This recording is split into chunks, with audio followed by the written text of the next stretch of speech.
السلام على خاتم الأنبياء والمرسلين وعلى آله وأصحابه أجمعين وعلى من تبعهم بإحسان إلى يوم الدين أما بعد أعوذ بالله من الشيطان الرجيم بسم الله الرحمن الرحيم وأما من خاف مقام ربه ونهى النفس عن الهوى فإن الجنة هي المأوى۔ عزت مآب ماں اور بہنوں، بھائیوں اور پیارے بچوں، الحمدللہ یہ ماہ رمضان کی دوسری اتوار ہے۔ جیسا کہ گزشتہ بار بتایا گیا، ماہ رمضان کا سنڈے کا شیڈول کچھ اس میں تبدیلی آئی ہے۔ 9 بجے سے لے کر 12 بجے تک، 11 بجے تک بچے رہیں گے اور 12 بجے تک بچوں کے ساتھ بڑے بھی رہیں گے۔ مرد و خواتین کو بھی اس میں دعوت ہے۔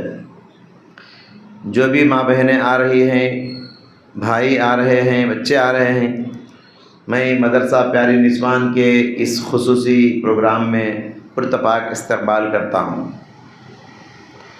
محترم بھائی اور بہنوں، ماہ رمضان یہ نفس کی تربیت کا مہینہ ہے کہ انسان زندگی میں اپنے نفس کی کیسے تربیت کرے۔ جو آیت کریمہ میں نے تلاوت کیا سورۃ النازعات کی، اللہ نے اس میں مومنوں کی، جنتیوں کی 2 صفات بیان کیا کہ جنت کس کو ملے گی۔ پہلی صفت من خاف مقام ربہ، جنت اس آدمی کا ٹھکانہ ہے جو رب کے سامنے کھڑے ہونے سے ڈرتا ہے۔ اللہ کے سامنے حشر کے میدان میں کھڑے ہو کر جواب دہی کا احساس اس کے دل میں آتا ہے تو اس کے بدن میں کپ کپی طاری ہو جاتی ہے۔ یہ پہلی صفت۔ اور جنتیوں کی دوسری صفت یہ ہے وَنَهَى النَّفْسَ عَنِ الْهَوَىٰ، اور اپنے نفس کو، نفسانی خواہشات کو روک لگاتا ہے، نفس کے اندر آنے والے خیالات کو کنٹرول کرتا ہے۔ محترم ماں اور بہنوں، اس آیت کی روشنی میں آج میں بتانا چاہتا ہوں کہ ہم اپنے نفس کی تربیت کیسے کریں، اپنے نفس کو کیسے روک لگائیں، کیونکہ اللہ تبارک و تعالیٰ نے اس زندگی میں سب سے بڑا انسان کا جو دشمن بنایا ہے وہ ابلیس۔ شیطان کے بعد میرا سب سے بڑا دشمن میں خود ہوں۔ شیطان کے بعد آپ کا سب سے بڑا دشمن آپ خود ہیں۔ اللہ اکبر، میرا دشمن میں ہوں، اس کا مطلب کیا ہے؟ یعنی میرا نفس، میرا دشمن میرا نفس ہے۔ زندگی میں کامیاب ہے وہ انسان جو اپنے نفس سے لڑ کر جیتتا ہے۔ جو انسان زندگی میں اپنے نفس سے لڑ کر جیت نہ سکے، زندگی کی اور ساری کامیابیاں کوئی کامیابیاں نہیں۔ جسے اپنے نفس کو کچلنا نہ آئے، جسے اپنے نفس کو دبانا نہ آئے، جسے اپنے نفس کو بریک لگانا نہ آئے، جسے اپنے نفس کو قابو میں کرنا نہ آئے، وہ انسان نامراد ہے، وہ انسان ناکام ہے۔ آج زندگی کا سب سے بڑا مسئلہ نفس پرستی ہے، نفس کی غلامی ہے، نفس کی زنجیریں ہیں۔ ہم لوگ عام طور پر دشمنوں کو انسانوں میں تلاش کرتے ہیں۔ میرا دشمن عبداللہ ہے، میرا دشمن عبد الرحمن ہے، نہیں، دشمنوں کو انسانوں میں تلاش نہ کرو، تمہارا سب سے بڑا دشمن تم خود ہو۔ تم دشمنوں کو لوگوں میں تلاش کرتے ہو اور یہ بھول جاتے ہو تمہارا دشمن خود تمہارے اندر پل رہا ہے، تمہارا دشمن تم اپنے اندر پال رہے ہو۔ عربی میں کہا جاتا ہے اعداء عدوک بین جنبیک، تمہارا سب سے بڑا دشمن تمہارے اندر ہے۔ وہ کیا ہے؟ ہمارا نفس ہے۔ کتنی نیکیاں ہیں، نفس پرستی کی وجہ سے ہم آگے نہیں بڑھتے، کتنے گناہ ہیں، نفس کی پوجا کی وجہ سے ہم آگے بڑھ جاتے ہیں، کتنے درجات اور فضیلتیں ہیں، نفس پرستی کی وجہ سے ہم ان کو حاصل نہیں کر سکتے۔ مؤذن جب الصلاۃ خیر من النوم کہتا ہے، نیند سے بہتر ہے نماز، نیند سے بہتر ہے نماز، مؤذن کے اس اعلان کو سن کر تکیے سے سر وہی انسان اٹھاتا ہے جو نفس پرستی نہیں کرتا۔ تکیے سے سر اٹھانے میں ہمارا نفس پرستی ہم کو روکتی ہے۔ مؤذن حی علی الصلاۃ کہہ کے نماز کی دعوت دیتا ہے، حی علی الفلاح کہہ کر دنیا و آخرت کی کامیابی کی دعوت دیتا ہے۔ کاروبار کو چھوڑ کر، کام دھام کو چھوڑ کر نماز کی طرف آ جانے کیوں؟ ہمارا نفس ہم کو رکاوٹ بنتا ہے۔ سامنے والا دشمن ہے، دشمن کو آگے بڑھ کر سلام کرنے کے لیے ہمارا نفس ہم کو روکتا ہے۔ غریب کو گلے لگانا چاہتے ہیں، ہمارا نفس ہم کو روکتا ہے کہ تم تو محلے کے بڑے مالدار انسان ہو، غریب کو گلے لگاتے ہو۔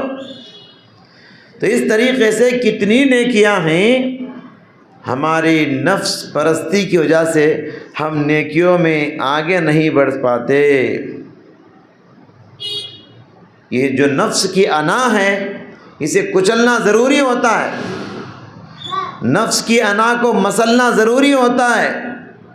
اگر زندگی میں تم کامیابی چاہتے ہو تو خود زمین میں دفن ہونے سے پہلے اپنی انا کو دفن کر دو۔ اللہ اکبر! نفس پرستی کتنا بڑا چیلنج ہے بھائیوں اور بہنوں۔ ابلیس پہلے کتنا نیک تھا، فرشتوں کے ساتھ رہنے والا، صبح شام اللہ کے لیے سجدے کرنے والا، مقدس تھا ابلیس پہلے۔ لیکن ابلیس، اللہ اکبر، دربار الہی سے کیوں بھگا دیا گیا، دھتکار دیا گیا، ملعون اور مردود کیوں قرار دیا گیا؟ کیا ابلیس نے شرک کیا؟ نہیں۔ کیا ابلیس نے کفر کیا؟ نہیں۔ پھر ابلیس کو ابلیس کس نے بنایا؟ اس کی نفس پرستی نے۔ جب اللہ نے کہا آدم کے لیے سجدہ کرو تو ابلیس نے کہا انا خیر منہ، میں آدم سے بہتر ہوں، میں اس کے لیے سجدہ نہیں کر سکتا۔ تو اللہ تعالیٰ نے جنت سے نکال دیا، ایک سجدے کے انکار کرنے نے ملعون قرار دیا گیا۔ اللہ کے نبی صلی اللہ علیہ وسلم ہر خطبہ جمعہ میں یہ ضرور پڑھتے تھے وَنَعُوذُ بِاللَّهِ مِن شُرُورِ أَنفُسِنَا، اے اللہ نفس کی شرارتوں سے میں تیری پناہ چاہتا ہوں، میں تیری حفاظت چاہتا ہوں۔ پیارے نبی کی صبح شام کی ایک دعا ہے، یا حی یا قیوم، او زندہ رہنے والی ذات، وہ دنیا کو تھامنے والی ذات، برحمتک استغیث، میں تجھ سے رحمت کی بھیک مانگتا ہوں، اصلح لی شانی کلہ، میری حالت کو سدھار دے، ولا تکلنی الی نفسی طرفۃ عین، اور لمحہ بھر کے لیے مجھے میرے نفس کے حوالے نہ کرنا۔ غور کیجئے، ایک سیکنڈ کے لیے بھی تو مجھے میرے نفس کے حوالے نہ کرنا۔ اللہ تعالیٰ کو یہ ادا پسند آتی ہے کہ انسان اپنے آپ کو الزام دے، اپنے آپ کو غلط ثابت کرے۔ جب بھی آپ بستر پر آتے ہیں روزانہ ایک 5 منٹ آنکھ بند کر کے اپنے نفس کا محاسبہ کرو، خود احتسابی کی عدالت میں اپنے آپ کو پیش کرو اور ثابت کرو، دیکھو کہ تم کتنے پانی میں ہو، صبح سے شام تک کتنے گناہ مجھ سے ہو گئے، صبح سے شام تک کتنی نیکیاں مجھ سے ہو گئی۔ اسے خود احتسابی کی عدالت کہتے ہیں، جس میں مدعی بھی آپ، مدعا علیہ بھی آپ، یعنی کیس کرنے والے بھی آپ ہیں، جس کے خلاف کیس کر رہے ہیں آپ، وہ بھی آپ ہیں۔ اور مدعی کی، کیس کرنے والے کی پوری کوشش ہوتی ہے کہ دشمن کو مجرم ثابت کرو، اپنے آپ کو مجرم ثابت کرو۔ ویسے ہی آپ اپنے آپ کو دربار الہی میں خود احتسابی کی عدالت میں پیش کر کے ثابت کرو کہ تم مجرم ہو، ثابت کرو کہ تم گنہگار ہو، سیاکار ہو، خطا کار ہو، منافق ہو۔ حضرت حنظلہ کہتے ہیں روڈ پر آ کر میں منافق ہو گیا۔ حضرت ابو بکر صدیق نے کہا حنظلہ یہ کتنی بڑی بات بول رہے ہو تم؟ لیکن صحابہ کتنے اللہ والے جن کو جنت کی سرٹیفکیٹ مل گئی، اپنے آپ کو مجرم ثابت کرتے تھے، کہتے تھے کہ میں منافق ہو گیا ہوں۔ تو اللہ کو یہ لہجہ پسند آتا ہے، اللہ کو یہ زبان پسند آتی ہے، اللہ کو یہ ادا پسند آتی ہے کہ ہمیشہ تم اپنے آپ کو گنہگار ثابت کرو، سیاکار ثابت کرو۔ اس کے لیے تنہائیوں میں اپنے آپ سے بات کرنا ضروری ہوتا ہے۔ آپ سامنے والے سے بات کرتے ہیں، لیکن اپنے آپ سے کبھی بات کرے؟ خود سے بات کرنا، اپنے نفس سے بات کرنا ہے۔ صحابہ کی زندگیوں کو دیکھو، ایک مرتبہ کی بات ہے، حضرت ابو بکر صدیق رضی اللہ تعالیٰ عنہ تنہائی میں کھڑے ہو کر اپنی زبان کھینچ رہے ہیں، اپنی زبان کھینچتے جا رہے ہیں۔ وہ تو اچھا ہوا ادھر سے حضرت عمر آ گئے۔ حضرت عمر نے کہا اے ابو بکر یہ تم کیا کر رہے ہو؟ رک جاؤ، زبان باہر کیوں کھینچ رہے ہو؟ حضرت ابو بکر صدیق نے کہا اے عمر تم کو معلوم نہیں، اسی زبان کی وجہ سے کئی مرتبہ میں ہلاکت اور بربادی کے قریب پہنچ گیا، زبان کی غلطیوں کی وجہ سے۔ آپ کو معلوم ہے نا، ان الرجل لیتکلم بالکلمۃ لا یری بها باسا فیہوی بها فی نار جہنم 70 خریفا۔ انسان اپنی زبان سے رب کو ناراض کرنے والا ایک جملہ نکالتا ہے، اور اس جملے کو بڑا معمولی سمجھتا ہے، اس ایک جملے کی وجہ سے 70 سال اللہ اسے جہنم میں جلائے گا، 70 سال۔ تو حضرت ابو بکر صدیق وہی کہہ رہے ہیں، اس زبان کی وجہ سے کئی مرتبہ میں ہلاکت کے قریب پہنچ گیا۔ تو اپنے آپ سے باتیں کر رہے ہیں۔ ایک مرتبہ کی بات ہے، حضرت علی رضی اللہ تعالیٰ عنہ جب بھی ان کے دل میں دنیا کی چاہت، دنیا کی رغبت پیدا ہوتی، دنیا کی طلب پیدا ہوتی، حضرت علی تنہائیوں میں کھڑے ہو کے کہتے تھے یا دنیا، اپنے آپ سے بات کرتے تھے، یا دنیا غری غیری فانی طلقتک طلاقا بتا۔ اے دنیا تو جسے دھوکہ دینا ہے اسے دھوکہ دے لے، تو علی کو دھوکہ نہیں دے سکتی، اس لیے کہ علی نے تجھے ایسی طلاق دے چکا ہے، اس طلاق کے بعد پھر رجوع نہیں ہے، اب واپس آنے کا نہیں۔ تو یہاں دیکھیے صحابہ کرام، ہمارے اسلاف تنہائیوں میں اپنے آپ سے بات کرتے تھے اور اپنے آپ کو مجرم ثابت کرتے، اپنے آپ کو غلط ثابت کرتے تھے۔ اگر آپ اپنے نفس کو روک نہیں لگائیں گے، اگر آپ اپنے نفس کو اپنے کنٹرول میں نہیں رکھیں گے، تو یہ نفس خدائی کا دعویٰ کرتے ہوئے بھی پیچھے نہیں ہٹتا، خدائی سے کم پہ کبھی راضی نہیں ہوتا۔ سورہ بنی اسرائیل میں اللہ نے فرمایا کہ ارأیت من اتخذ الہہ ہوا، کیا آپ نے اس انسان کو دیکھا ہے جس نے اپنے نفسانی خواہشات کو خدا بنا لیا ہے، نفس کو خدا بنا لیا، نفس کو خدا بنا لیا۔ کیا آپ نے ایسے انسان کو دیکھا ہے؟ نفس جو بولتا ہے وہ کرتا ہے، نفس جدھر لے جاتا ہے ادھر جاتا ہے، اس کا ٹارگٹ اس کا نفس ہے۔ آپ کو معلوم ہے فرعون کی نفس پرستی نے اسے کہاں تک پہنچا دیا؟ انا ربکم الاعلی کہہ دیا، میں ہی تمہارا پروردگار ہوں، پالنہار ہوں۔ نمرود نے اپنے نفس کو روک نہیں لگایا تو نمرود کی نفس پرستی نے نمرود کو کہاں تک پہنچا دیا؟ کہنے لگا انا احیی و امیت، میں بھی زندہ کرتا ہوں، میں بھی موت دیتا ہوں۔ محترم بھائیوں اور بہنوں، آپ صلی اللہ علیہ وسلم نے ایک تعبیر پیش کی حدیث کے اندر، عبد الدینار اور عبد الدرہم کی، یعنی یہ نفس پرست ہوتے ہیں نا، یہ سونے کا غلام ہوتا ہے، یہ چاندی کے غلام ہوتے ہیں، یہ روپیے پیسے کے غلام ہوتے ہیں۔ ان کا مذہب کیا ہے؟ پیسہ۔ ان کا دین کیا ہے؟ پیسہ۔ ان کا اصول کیا ہے؟ پیسہ۔ ان کا قانون کیا ہے؟ پیسہ۔ ان کا سب کچھ پیسہ ہے۔ نہ عیسیٰ پیر نہ موسیٰ پیر، سب سے بڑا ہے پیسہ پیر۔ ایسے ہی کچھ لوگ ہوتے ہیں، نفس کے غلام ہوتے ہیں، نفس کے پجاری ہوتے ہیں، نفس جو بولتا ہے وہ کرتے ہیں۔ ان کا دین ان کا نفس ہے، ان کا قانون ان کا نفس ہے، ان کا ٹارگٹ ان کا نفس ہے۔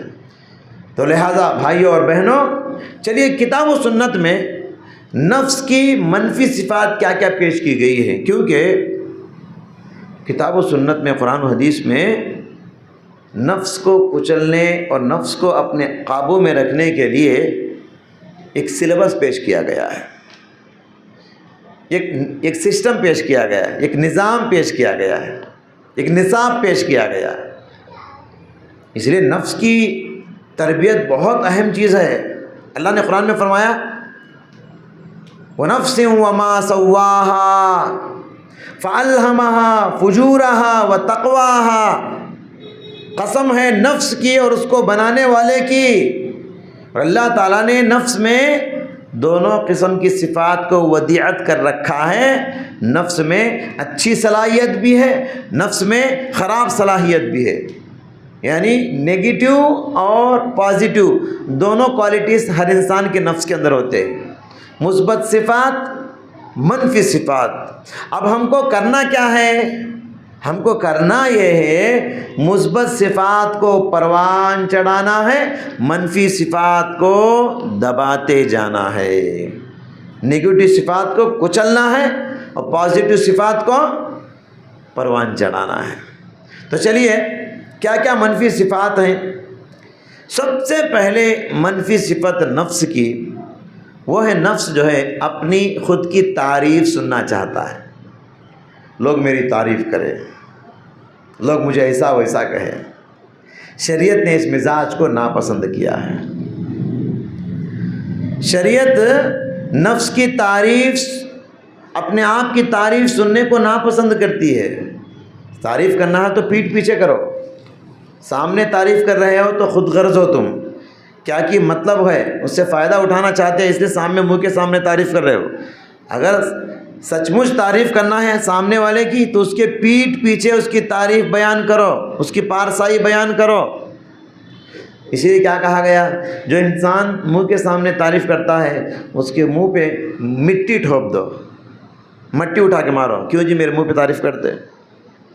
اس لیے ہمارے سلف کے بارے میں، بزرگان دین کے بارے میں آتا ہے، جب بھی کوئی منہ کے سامنے تعریف کرتا ڈر جاتے اور کہتے اللہم لا تؤاخذنی بما یقولون، اے اللہ یہ لوگ میرے بارے میں جو تعریف کر رہے ہیں وہ میرے ویکنیس کو نہیں جانتے، لہٰذا میری غلطیوں کو معاف کر دے، ان کی تعریف کرنے کی وجہ سے میری پکڑ نہیں کرنا۔ وَاغْفِرْ لِي بِمَا لَا يَعْلَمُونَ، اے اللہ میری کمزوریوں کو، میری تنہائیوں کو یہ لوگ نہیں جانتے، لہذا میرے ان گناہوں کو معاف کر دے۔ وجعلنی خیرا مما یظنون، پروردگارا یہ لوگ میرے بارے میں جیسا حسن ظن اچھا گمان کر رہے ہیں مجھے اس سے بھی اچھا بنا دے۔ یہ دعا پڑھتے تھے، 3 دعائیں پڑھتے تھے جب بھی کوئی منہ کے سامنے تعریف کرتا، اللہم لا تؤاخذنی بما یقولون واغفر لی بما لا یعلمون واجعلنی خیرا مما یظنون۔ یہ ہمارے اسلاف کرام یہ دعا پڑھتے تھے۔ دوسرا، ہماری تعریف کرنے کو ناپسند کیا گیا منہ کے سامنے۔ اب خود بعض لوگ ایسے ہوتے ہیں اپنی تعریف آپ کر لیتے رہتے ہیں، کون بھی تعریف کرتے نہیں کہ میری، میں سامنے سب کے سامنے بول لیتے رہتا ہوں میں ایسا ہوں، میں ویسا ہوں، میں یہ کرتا ہوں، میں وہ کرتا ہوں۔ اپنی تعریف آپ کر لینے کو شریعت سخت ناپسند کرتی ہے، چاہے جائے کہ دوسرا اپنے منہ کے سامنے تعریف کرے، خود کی تعریف خود کرنا منع ہے۔ اللہ نے کیا فرمایا قرآن میں؟ فَلَا تُزَكُّوا أَنفُسَكُمْ، لوگو اپنی پارسائی آپ بیان نہ کرو، اپنی پاکی آپ بیان نہ کرو۔ هُوَ أَعْلَمُ بِمَنِ اتَّقَىٰ، پروردگار جانتا ہے کون کتنے پانی میں ہے، کون کتنا پاک ہے، کون کتنا دودھ کا دھلا ہوا ہے، اللہ جانتا ہے۔ تم اپنی پارسائی اور اپنی پاک دامنی کا آپ بیان نہ کرو۔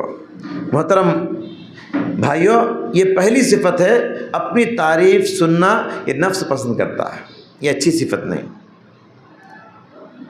دوسری صفت نفس کی جو نگیٹو صفت ہے وہ ہے نفس بڑائی چاہتا ہے، لوگ مجھے بڑا کہے، لوگوں میں بڑا بن کے رہوں۔ شریعت اس مزاج کو بھی ناپسند کرتی ہے۔ آپ بڑے بنو صحیح، لوگ آپ کو بڑا کہیں گے صحیح، لیکن آپ اپنے آپ کو ہمیشہ چھوٹا سمجھو۔ لوگ بڑا بولتے ہیں، بولنے دو، لیکن آپ اپنے آپ کو کیا سمجھنا؟ میں کچھ بھی نہیں، میری کوئی حیثیت نہیں، میں بڑا گنہگار انسان ہوں، میں بڑا سیاہکار انسان ہوں، میں بڑا خطا کار انسان ہوں۔ اسی لیے مسنون دعا سکھائی گئی، اللہم اجعلنی فی عینی صغیرا واجعل فی اعین الناس کبیرا، اے پروردگار مجھے اپنی نظروں میں چھوٹا بنا کے دکھا اور لوگوں کی نظروں میں مجھے بڑا بنا دے۔ لوگ مجھے بڑا کہیں لیکن میں اپنی نظروں میں چھوٹا بن جاؤں۔ سمجھ رہے ہیں؟ تو نفس کی خواہش ہوتی ہے جب لوگ اسے بڑا کہتے ہیں تو موٹا ہو جاتا ہے خوشی سے، لوگ اس کی تعریف کرتے ہیں تو نفس خوشی سے پھول جاتا ہے۔ ہاں، یہ اچھی صفت نہیں۔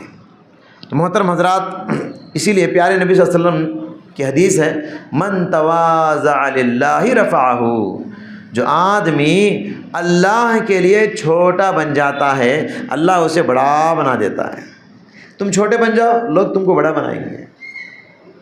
اگر تم لوگوں کے سامنے جا کر بولو گے مجھے عہدہ دو، مجھے صدر بناؤ، مجھے بڑا بناؤ، چاروں میں عزت دو مجھے، لوگ کبھی آپ کو نہیں مانیں گے۔ اگر آپ لوگوں کے سامنے کہیں گے بھائی مجھے کوئی عہدہ نہ کو، میں بیکار انسان ہوں، میں گنہگار انسان ہوں، میں سنبھال نہیں سکتا، میں چھوٹا انسان ہوں، ایسا بولیے آپ، خود بخود لوگوں کے دلوں میں عزت پیدا ہوگی آپ کی، ارے بڑا اچھا انسان جی ہو۔ جی حدیث کتنی اچھی بات کہتی ہے، من تواضع للہ رفعہ، آپ اللہ کے لیے عاجزی اختیار کر لو، اللہ آپ کو بڑا بنا دے گا۔ تو لہٰذا ہمیں چاہیے کہ زندگی میں کبھی اپنی پارسائی آپ بیان نہ کریں، ہمیشہ اپنے آپ کو چھوٹا سمجھیں۔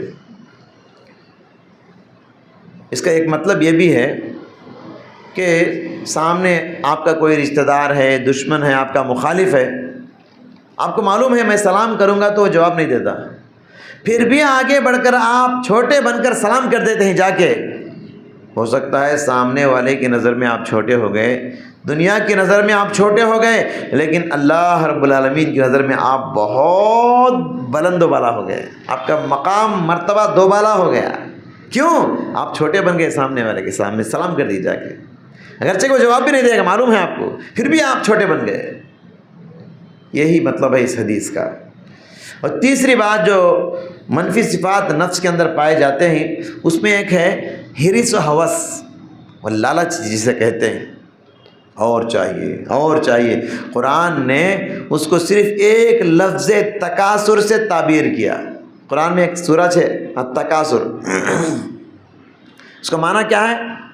ہر چیز زیادہ سے زیادہ چاہیے، دولت زیادہ سے زیادہ چاہیے، عزت زیادہ سے زیادہ چاہیے، شہرت زیادہ سے زیادہ چاہیے، عہدہ و منصب زیادہ سے زیادہ چاہیے، بنگلے حویلیاں زیادہ سے زیادہ چاہیے، قیمتی سواریاں ارے اس کو حد نہیں، ہر چیز زیادہ سے زیادہ چاہیے.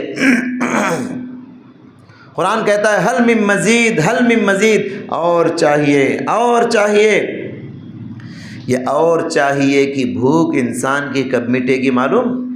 قبر کی مٹی ہی اس حرص و ہوس کی بھوک کو مٹا سکتی ہے. پیارے نبی صلی اللہ علیہ وسلم نے فرمایا لو کان لابن آدم وادیان من ذہب، آدم کی اولاد کو سونے سے بھری ہوئی 2 وادیاں دے دی جائیں لبتغا ثالثا، اس کی خواہش ہوگی تیسری وادی ملے تو بھی اچھا ہے، تیسری وادی مل جائے تو اچھا ہے. انسان کی حرص دیکھ. وادی کسے کہتے ہیں؟ 2 بڑے بڑے پہاڑوں کے بیچ میں جو خالی جگہ ہوتا ہے نا، پورا سونے سے بھر کو دے دو، اسے کہتے ہیں وادی. 2 وادیاں بھی مل جائیں تو انسان کی حرص و ہوس ختم نہیں ہوگی، مزید کی خواہش ہوتی ہے. وَلَا يَمْلَأُ الْجَوْفُ ابْنُ آدَمَ إِلَّا التُّرَابُ، پیارے نبی نے فرمایا انسان کے اس حرص و ہوس کی بھوک کو اس کے قبر کی مٹی ہی اسے مٹا سکتی ہے. 100 سال کے خزانے جمع کر رہا ہے، حالانکہ کل موت آنے والی ہے. آگاہ اپنی موت سے کوئی بشر نہیں، آگاہ اپنی موت سے کوئی بشر نہیں. سامان 100 برس کا ہے، پل کی خبر نہیں. محترم بھائیو، مال کی کثرت جو ہے یہ مالداری نہیں، اصل مالداری دل کی مالداری ہے، نفس کی مالداری ہے، جسے پیارے نبی نے فرمایا الغنا غنى النفس، اصل مالداری دل کی مالداری ہے. تمہارا نفس اگر مالدار ہو جائے، اس لیے لوگوں کے پاس دولت کے خزانے ہوتے ہیں، دل نہیں ہوتا. بعض لوگوں کے پاس پیسہ نہیں رہتا، دل بہت بڑا رہتا ہے. تو کہا اصل مالداری کیا ہے؟ پیسے کی زیادتی نہیں، اصل مالداری انسان کا نفس مالدار ہونا ہے، اس کا دل مالدار ہو، وہ سب سے بڑا مالدار انسان ہے. محترم حضرات، اسی لیے خوددار انسان کسے کہتے ہیں؟ جو تھوڑے پر صبر کر لیتا ہے، محنت کرنے کے بعد جتنا بھی اللہ دیتا ہے کہتا بس یہی کافی ہے، مجھے اور حرص نہیں. اسے قناعت کی دولت کہتے ہیں. جسے یہ دولت مل گئی، اس زمین کا وہ مالدار انسان ہے. قناعت یہ بہت بڑی نعمت ہے، جتنا مل گیا بس اسی پر صبر، زیادہ کی حرص نہیں ہوتی. ایک حدیث میں اللہ کے نبی صلی اللہ علیہ وسلم نے فرمایا قد افلح من اسلم ورزق کفافا وقنعه اللہ بما اعطاه، یقیناً وہ انسان کامیاب ہو گیا جو مسلمان ہو گیا، ورزق کفافا، اور اتنی روزی مل گئی جتنی اس کو ضرورت ہے بس، وقنعه اللہ بما اعطاه، اللہ نے اسے جتنا دیا ہے اس پر وہ خوش ہے. یہ 3 نعمتیں جسے مل گئی وہ کامیاب ہو گیا. اس کی مزید وضاحت ایک اور حدیث میں اللہ کے نبی نے فرمایا من اصبح منکم آمنا فی سربہ معافا فی بدنہ وعنده قوت یومہ فکأنما حیزت لہ الدنیا بحذافیرها.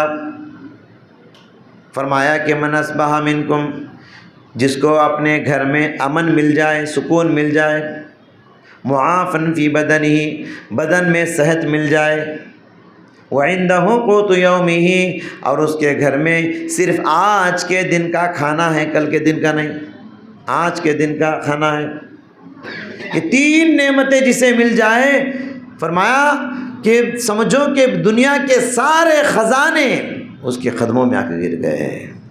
یاد کرو فلسطین کے حالات کو، آج ان کے گھر میں امن نہیں، ان کی گلی میں امن نہیں، ان کے شہر میں امن نہیں. کب کدھر سے بمباری ہوگی، جان کا خطرہ منڈلا رہا ہے. تو امن کتنی بڑی نعمت ہے. بدن میں صحت کتنی بڑی نعمت ہے، اور آج کے دن کا کھانا مل گیا، فرمایا کہ پورے خزانے مل گئے، تم کو اور کیا چاہیے؟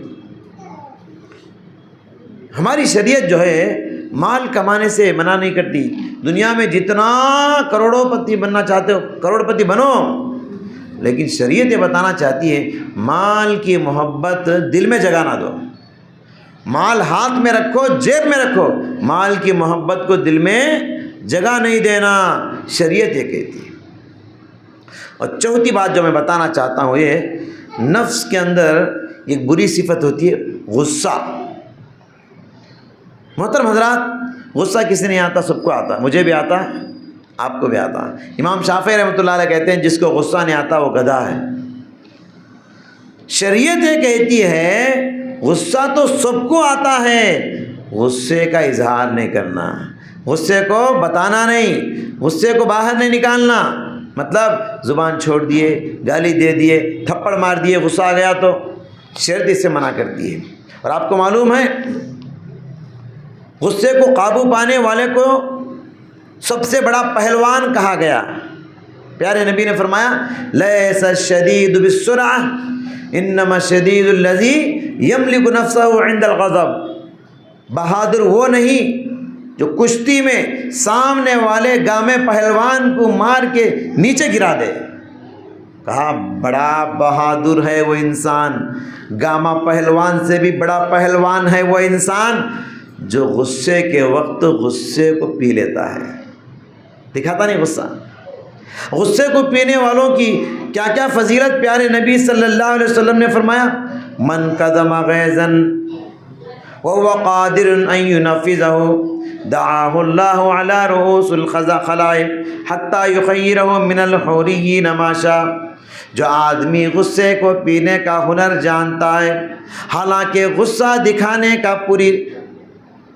دکھانے کی پوری طاقت اور پوری قدرت رکھتا ہے، پھر بھی غصے کو پی لیتا ہے، ایسے انسان کو قیامت کے دن اللہ حشر کے میدان میں سارے انسانوں کے سامنے بلائے گا اور کہے گا جاؤ یہ حور عین میں نے تیار کر کے رکھی ہیں، ان میں سے جو چاہے جتنے چاہے لے کے جاؤ۔ ہاں، یہ اعزاز جتنا بڑا ہے یہ کام بھی اتنا مشکل ہے۔ غصے کو کنٹرول کرنا، جب غصہ آ جاتا ہے نا اس وقت بولیے، غصہ پینا کوئی آسان نہیں، سب کے بس کی بات نہیں غصہ پینا، سمجھ رہے ہیں؟ تو لہٰذا غصہ پینے والوں کی بڑی فضیلت بیان کی گئی ہے، بڑے اعزازات ان کے لیے ملنے والے ہیں۔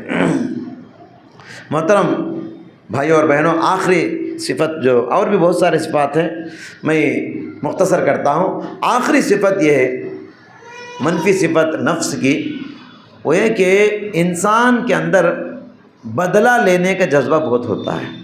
انسان انتقامی مزاج کا واقع ہوا ہے، سامنے والا ایک گالی دے تو 100 گالی دینے کو من کرتا ہے، سامنے والا ایک تھپڑ مارے تو 100 تھپڑ مارنے کا من کرتا ہے۔ شریعت جو ہے بدلہ لینے کی اجازت تو دیتی ہے مگر فضیلت نہیں اس کی ہے۔ فضیلت کس کی ہے؟ معاف کرنے والوں کی۔ وَجَزَاءُ سَيِّئَةٍ سَيِّئَةٌ مِثْلُهَا۔ آپ کو کوئی ظلم کیا ہے، مارا ہے، آپ برابر بدلہ لے سکتے ہو۔ فَمَنْ عَفَا